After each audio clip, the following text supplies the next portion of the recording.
Since 1994, marketing has undergone 3 transformations over the past 30 years. Now we're entering into a 4th transformation as we journey deeper into the age of AI that will unlock new exponential growth opportunities for financial brands through an emerging strategy known as collaborative growth.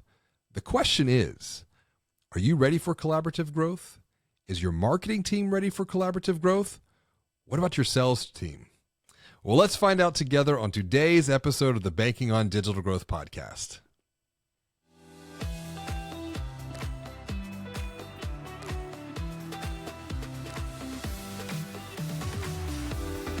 Greetings and hello, I'm James Robert Lay, and I'd like to welcome you to another episode of the Banking on Digital Growth podcast. Today's episode is part of the Exponential Insight series, and I'm excited to welcome Peter Caputa to the show. Peter is the CEO of Databox, where their dashboards empower marketing and sales teams to track performance from everywhere. And today, Peter and I are going to dive into future growth opportunities for your financial brand that are rooted in collaborative growth. You're going to learn exactly what you need to do next to further align your marketing and sales teams through collaborative growth in this age of AI, where you're going to maximize your own future growth at your bank, credit union, or fintech. Welcome to the show, Peter. It is so good to share time with you today, buddy. Thanks, James Robert. It's good to be here. I'm excited to talk about some of the stuff we've been working on. Absolutely. In general, Yes. talk about marketing and banking and all that fun stuff. And before we get too far into something that I'm excited about that you've been writing about, collaborative growth, what is good in your world right now, personally or professionally? It's your pick to get started on a positive note. Personally, professional. Personally, my son's a sophomore. Just started his sophomore year, doing well in school. He's on the JV soccer team, which I love going to watch. And he's starting to mature as a young man, so I'm proud of him. That's probably the biggest highlight in my life is just watching him grow up, continue to grow up and become a good person. You know, that's so positive to hear. My wife and I, we have 4, and our oldest is 13, so he's in 8th grade now, and to see him mature and become a leader, he actually was elected student class president. Nice. And then he came home and he goes, I think I'm going to run for NJHS, so the National Junior Honor Society president. So he got elected for that. Wow. And then he's running cross country and sitting first chair cello and orchestra. So when your kids are starting to do these things as a father or as a mother, as a parent, you're like, we did something right along the way. I picked a good wife. Yeah, that is so true. There's 100% truth, because it does. It takes it. You know what? That's a great transition. It's a collaboration to on that front, but it also, collaborative growth is a term that I've seen you writing a lot about on LinkedIn lately. And what does that mean? Collaborative growth. I see a problem in the way most sales and marketing organizations operate. They operate with the mindset and the perspective that they know more than everybody else. And therefore, as a result, they just start spraying their value props, spraying what they do, talking about trying to teach you how to do things. And of course, there's an element of all of that. And we're gonna both rant about things today about that other people should be doing. But true expertise comes from continuous learning from your customers, from your prospects, from other people in your industry, et cetera. And so collaborative growth is a process that we teach that helps sales and marketing teams put structure to this process of learning and sharing what they learn as they go in a way that kind of builds a community around them, because they are demonstrating that they're constantly trying to learn, trying to be a resource beyond just what they do and what they sell. That idea of building or facilitating a community is something that I've talked about before on this podcast, and it's timely because if you think about a community financial brand, a community bank, a credit union, the idea of community has evolved beyond borders and zip codes and boundaries, cities, etc. So this idea of collaborative growth plays nicely into that perspective. Even in banking on digital growth, I wrote about how marketing and sales teams can unite to create the quote unquote the growth team. Yeah. I'm why collaborative growth? Why now? What makes this the time to be thinking about this as a strategic objective? Well, I think businesses in general are facing a lot of headwinds for a variety of reasons. One, relevant to banking, interest rates are sky high, right? There's no longer free money. We all can't just take money and use it to grow our business and then pay it back or not, or pay it back at the same amount, right? So we all have to worry about interest rates now. And of course, inflation has increased costs of things. The labor market's wacky, to say the least. So there's the economic things. There's geopolitical issues. I think there's a lot of unrest around the world, which disrupts markets. So I think all your banking people are well aware of that stuff. I don't have to preach on that. But then there's also an interesting dynamic with digital marketing. I think for digital marketing, for the first, say, 20 years or so, it was pretty wide open. I remember writing blog posts in the early 2000s and like then Googling the term I optimized for the next day and I'd be number one. Right. It's like, and that was, I could do that at will. It was crazy back then. And of course it's gotten more competitive over time, but I think we've reached a point where unless you have a lot of money or a lot of time, it's hard to break through in your marketing. I'm not just talking about ranking on Google with search engine optimization. I'm also talking about building a following on a social site, building a newsletter or an email list. Like all of those things have just gotten harder and harder because all of those channels are more and more crowded. I don't know about you, but when I wake up in the morning, I got 100 emails in my inbox. I got 30 emails in my LinkedIn directs. I got 10 to 15 Slacks from my internal team. And it's just completely overwhelming. Every channel is like that. And so as a result of that increased competition, I think spitting or spraying out your value prop and publishing content and promoting it, like most people are just tuning that out, or a lot of people are tuning that out. And what prospects and people in general are really thirsting for is actual, true, personal, one-to-one interaction. And if you're going to do that, you can't just talk about what you do. You can't just talk about how awesome you are. You can't just talk about the problems you solve in an abstract way. You actually need to talk to your prospects and customers. You need to tell their stories. You need to gather insights from, say, 50 companies or people that are similar and share some of those insights in anonymous and aggregate way. You need to have a podcast, right, where you're interviewing other people to learn from them and to share their message out in the world. And you need to really give before you're going to get. Well, giving before you get, that's something that Joe Polish has talked about. Life gives to the giver and takes from the taker. And when you think about this idea of how marketing, even digital marketing, has transformed over the last 20 years, you're right. I remember the same thing back in the day. You wrote a blog post, you could rank super easily, and now it's crowded, it's competitive, it's commoditized even. And I think it's going to be even more so as we move further into this age of AI, because you can go in and create quote unquote commoditized content, but that's not, there's this human connection, there's this human factor. In banking on digital growth, I wrote about, how the majority of financial brands compete on the same great rates, amazing service, look-alike product features, right? But that's narcissistic marketing. The potential though is to help first, to sell second, to play the role of the helpful and empathetic guide. Right. That's where this idea of, and this is going to be the subject of my third book, banking on expertise, comes back into play, because it's the expertise that is now the differentiator, particularly with the niche market segments. Niche banking is something that we've talked about here. Before we get too deep into opportunities, I want to roll back on what could be a potential roadblock or an impediment that could slow down or derail the thinking around collaborative growth, because there are a tremendous amount of opportunities, but I'm always trying to get people to see the obstacles first so that they can be aware of them before they actually run into them head first. Yeah.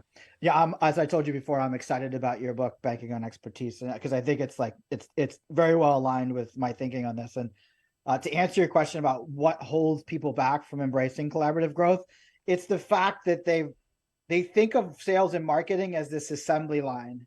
We like over the last 20 years, this is what every expert has actually said is like, okay, you have your salespeople. Let's put a sales development rep in front of them who's booking calls for them, right? This happens more in SaaS, I think, than maybe in banking, but there's a lot of businesses, even beyond software companies, that put somebody there. Their job is just to go out and email people and call people and book a call for the actual expert, who's maybe an expert, the salesperson to close, right? And then what we do is we put paid ads in front of that person, and we're putting them through a landing page, right, to get the lead so that we can call them. And then we're doing social on top of that, and we hire a social media person to sit there and publish links to our content and memes and shit like that might go viral, right? And so there's just this assembly line that we built. It reeks of impersonalization. Yeah. It doesn't allow your buyers to connect with a human who might have expertise, right?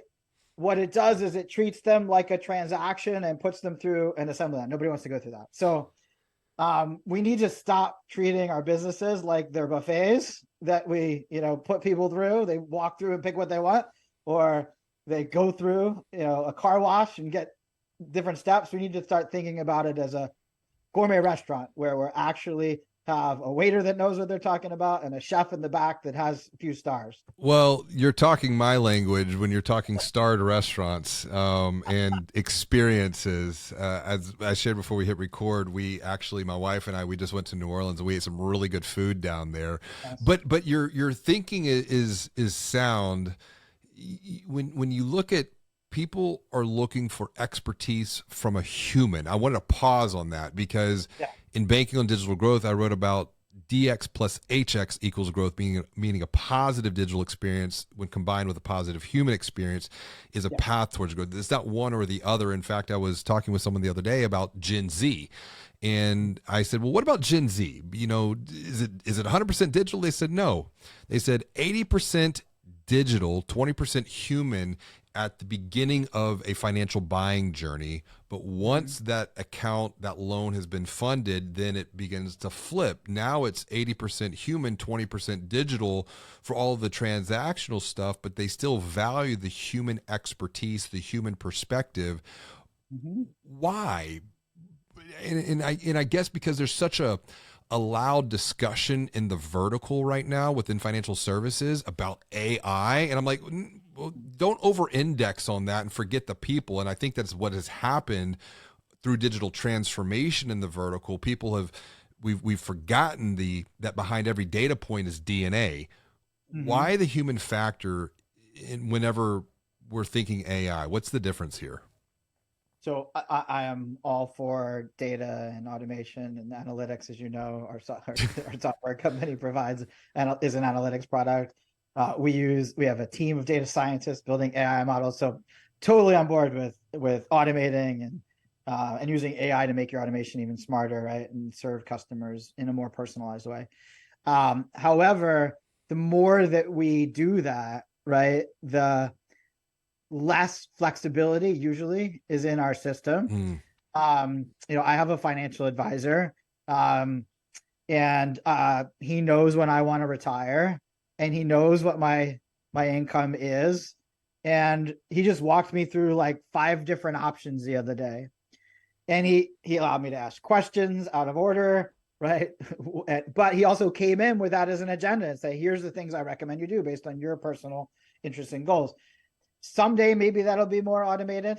But those are pretty big decisions about my son's education, my wife's and I's retirement, our ability to help family when needed. Like all of these things factor into it. And so I just don't think I would personally trust a robot to that. Well, right? You bring up a great point. These are big decisions. And I think there's a strong correlation between SaaS and financial services, and here's why. Sometimes these are complex buying journeys on the SaaS. There's multiple people that have to buy internally, but while financial services, you might not have multiple buyers unless you're dealing in an SMB space, but on the retail side, on the consumer side, it's a very complex journey. Money is already inherently complex. Money has a high cognitive load, if you will. Yep. Yep. And so I just wanted to make that connection between the buying cycles here and when humanity can be interjected as an Obi-Wan Kenobi or a Mr. Miyagi to the Danielson or to the Luke Skywalker. Right. Right. Yeah. No. I think in general, at any point that a human needs it, they should have a human that they can talk to that has trust and credibility and expertise. Right. It's I think interesting that you say. I want to hop in though on that for context here for those watching and listening. Whenever someone, can you repeat that actually to set this back up? Because what you said, I think it's such a key point to pause on. About Yeah, I think so. No matter where somebody is in the buying process or in the already bought process, right, they're a customer, I think there should be the option at any point for them to say, I want to talk and work with a human. So technology might be enabling that service. It should be. right, It's like, but but here's it's important. here's the Yeah. context. If you're watching and listening, think about your bank or credit union website, even your fintech website. Mhm. The primary call to action is to apply or open an account. How easy is it though for someone to say, I need to talk to someone? Where do they have to go typically? You got to It's go usually 3 or 4 clicks deep. exactly. One of Yeah. the things that we've done within our own methodology is right below the primary call to action, we put what's called a secondary CTA, which is request a callback.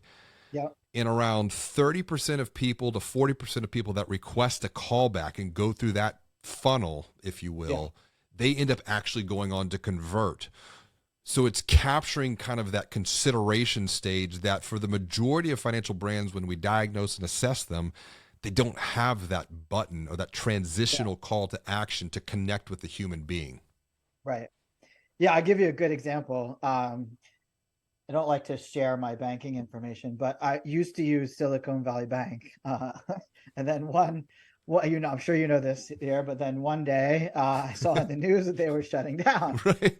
And therefore it didn't have access to any of our capital. So I learned the lesson to spread our company's working capital out across banks.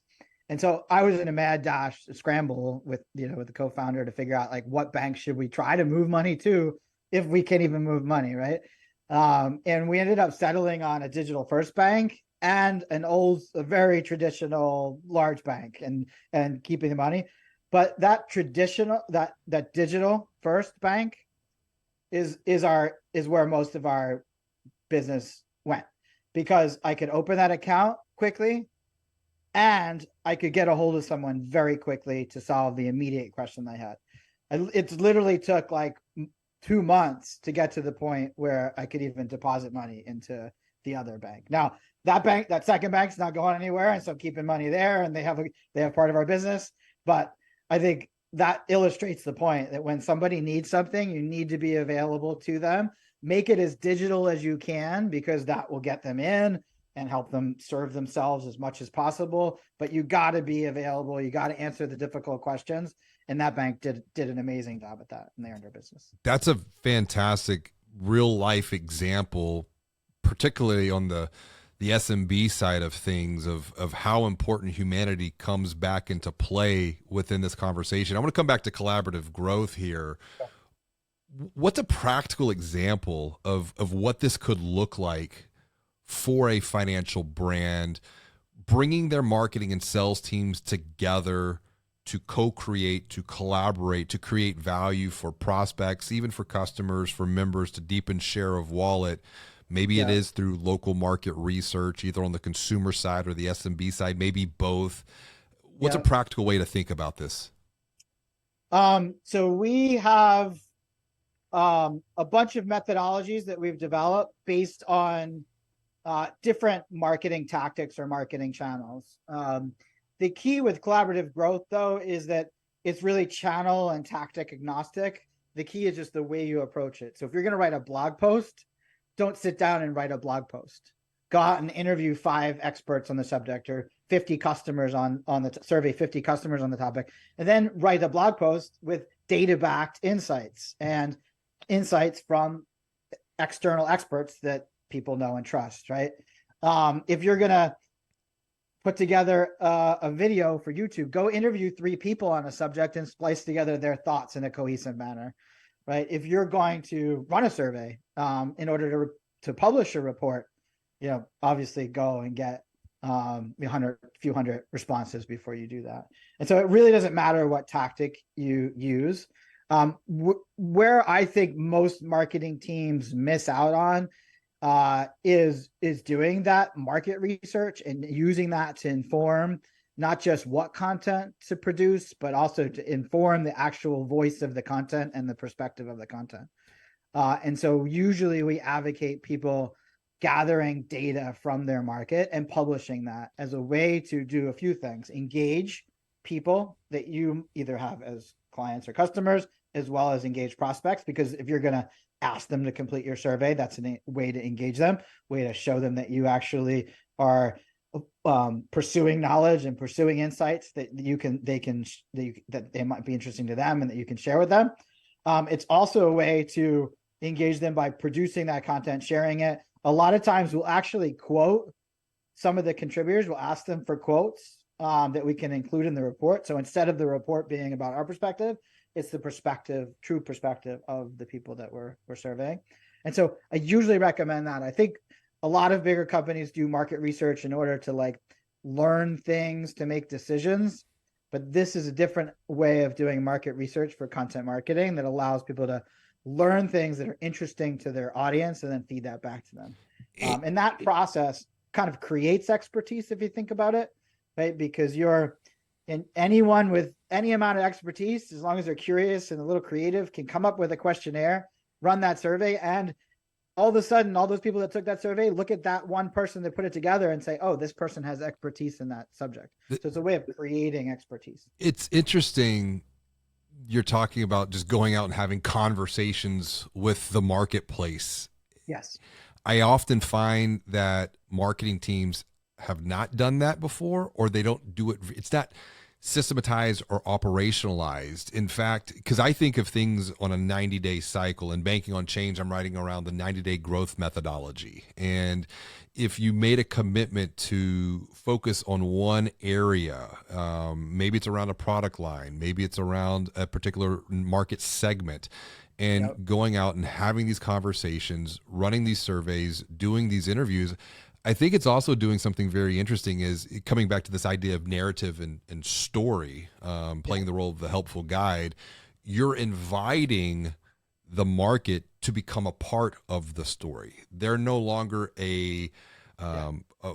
observing the movie. They're in the movie now. That's right. And exactly.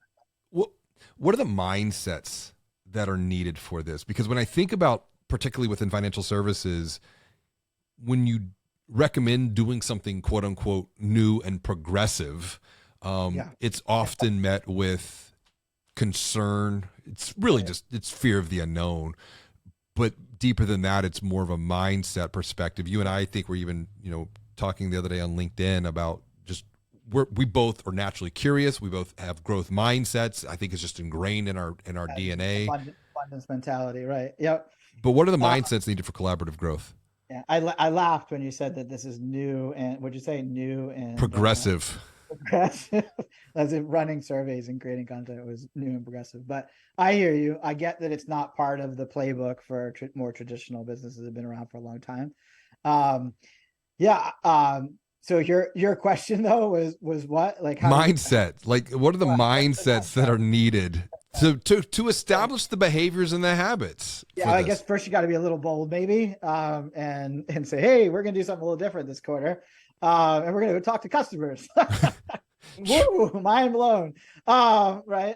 And that'll inform our marketing strategy instead of like, hey, we got this promotion for this new product that we randomly drew out of a hat, right? This quarter, or the CEO said, let's do mortgages now, right? Yep.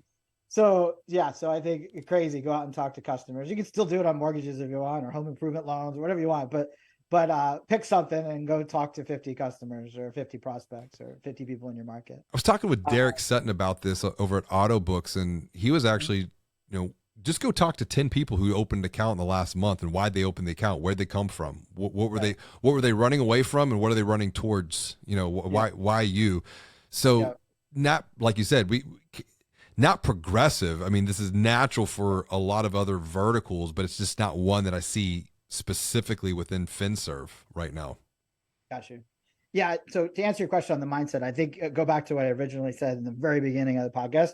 You have to be open to the fact that you don't have all the answers, and that you'll go learn something from someone if you talk to them. And that will change. It may change your tweak your perspective 2%, but you're still going to learn something. You got to be open to it, right? You got to seek that knowledge. I think that's the first mindset.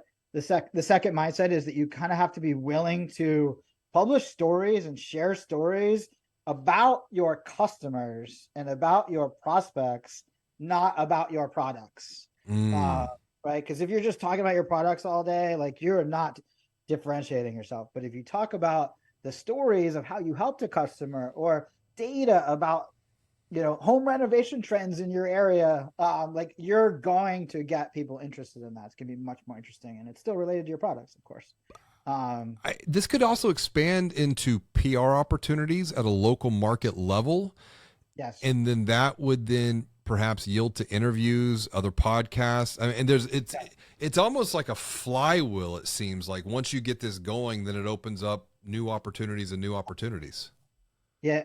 So we're obviously doing this to market our own business. I literally booked 7 podcasts last week.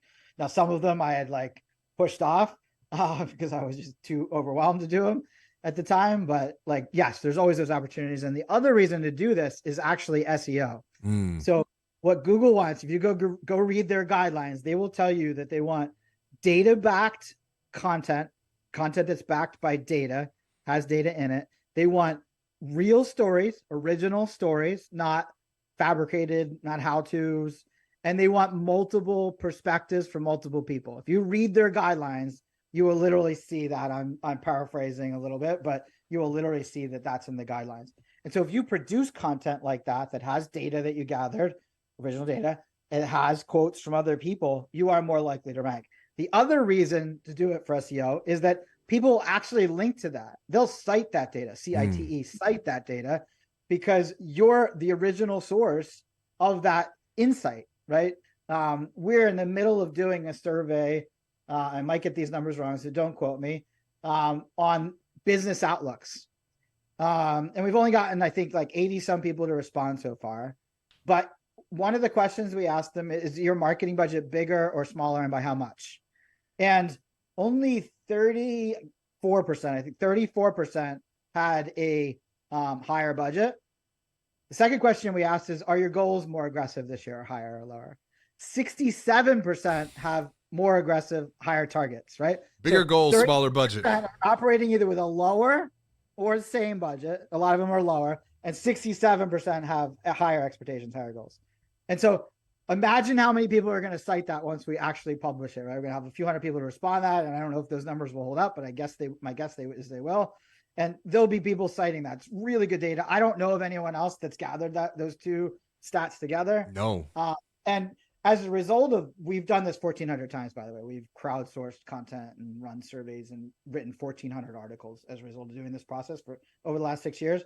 As a result of doing that, our domain authority from an SEO perspective is much higher than our competitors, because all that content attracts links because people cite our data.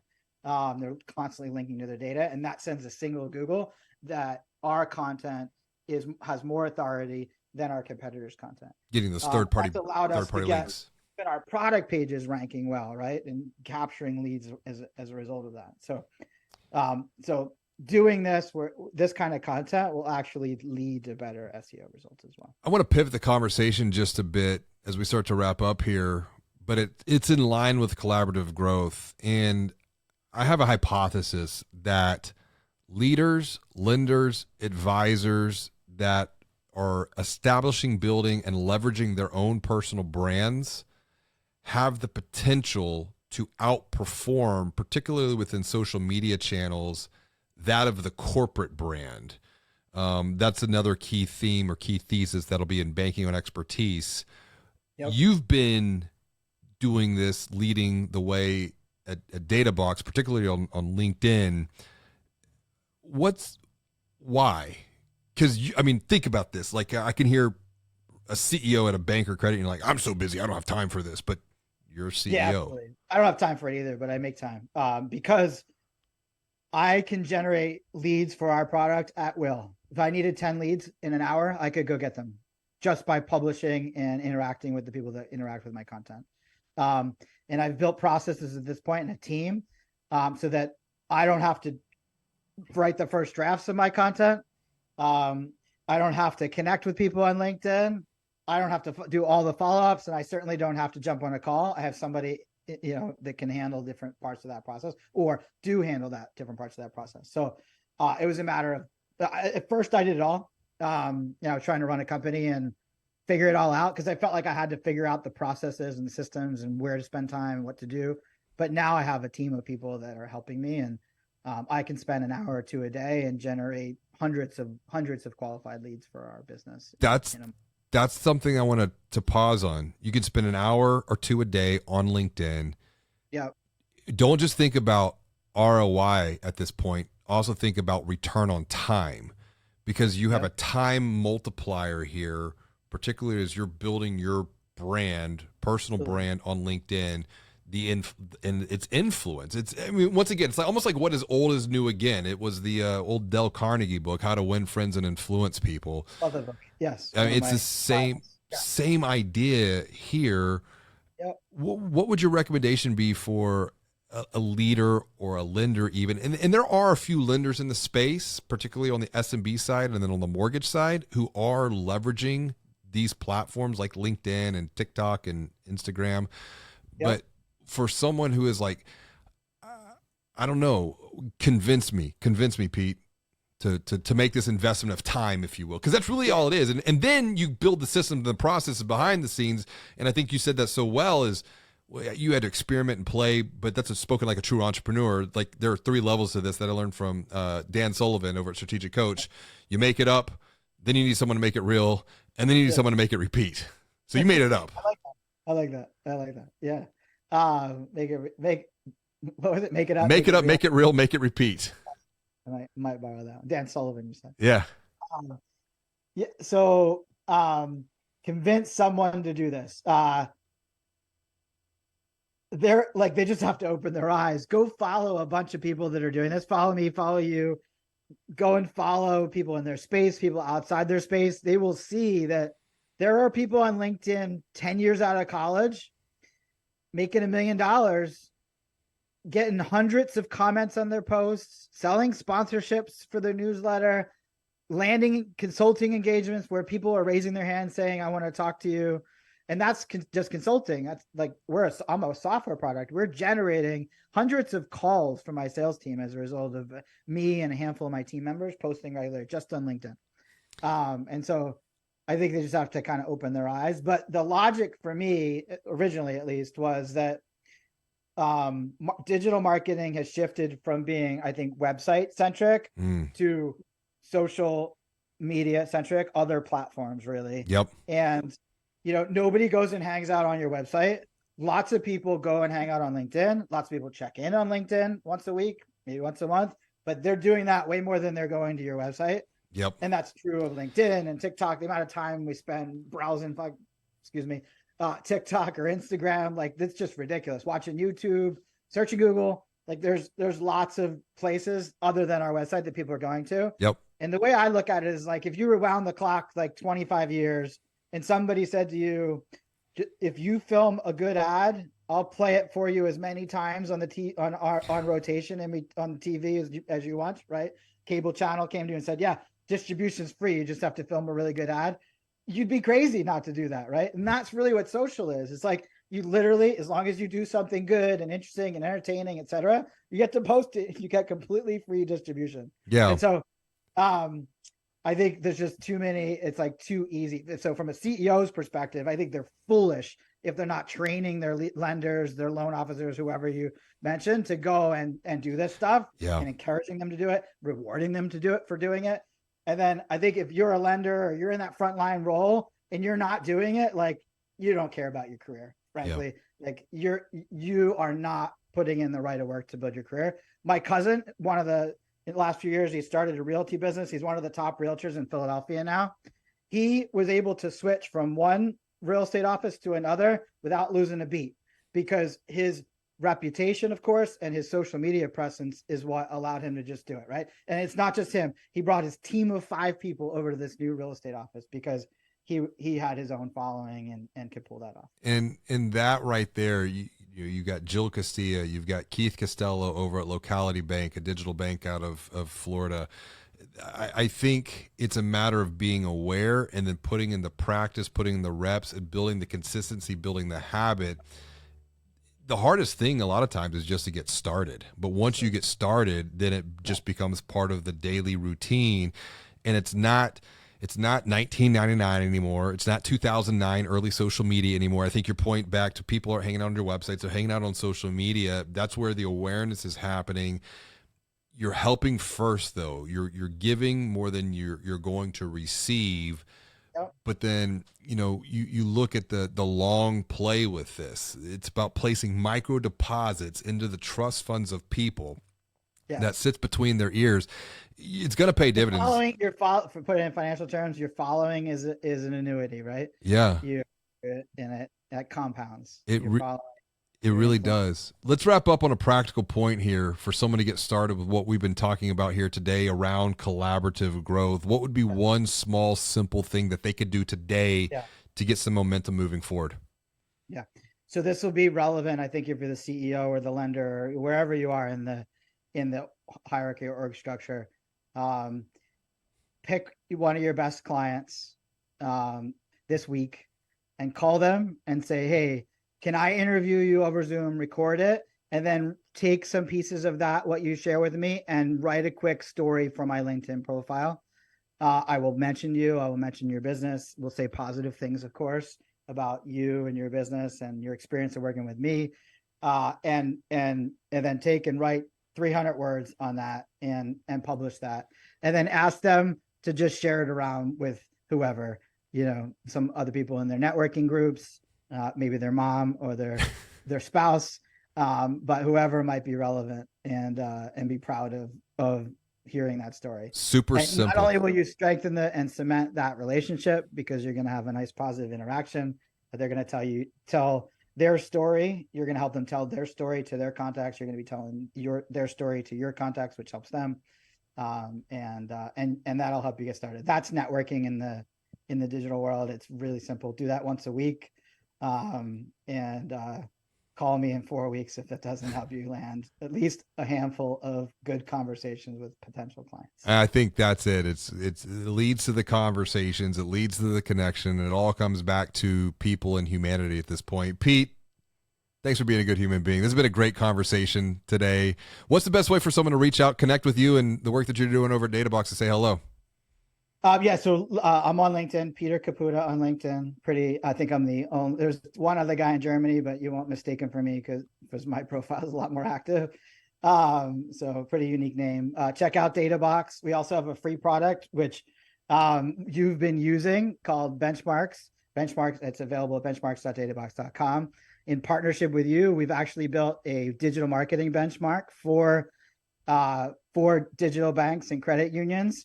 So if you want to see how your Google Analytics, your Search Console performance compares to, I think at this point, around 30 other digital banks, anonymously, of course, contact James or I, and we'll put you in the right direction. I'm going to level that up. I think that's a practical opportunity for a community financial brand to do a local market study with small to mid-sized businesses in their markets. That's it. I think that's the level up right there that we can all take going forward. Pete, thanks for joining me for another conversation. This has been a lot of fun today, buddy. You too, James Robert. Great, as always. As always, and until next time, be well, do good, and be the light.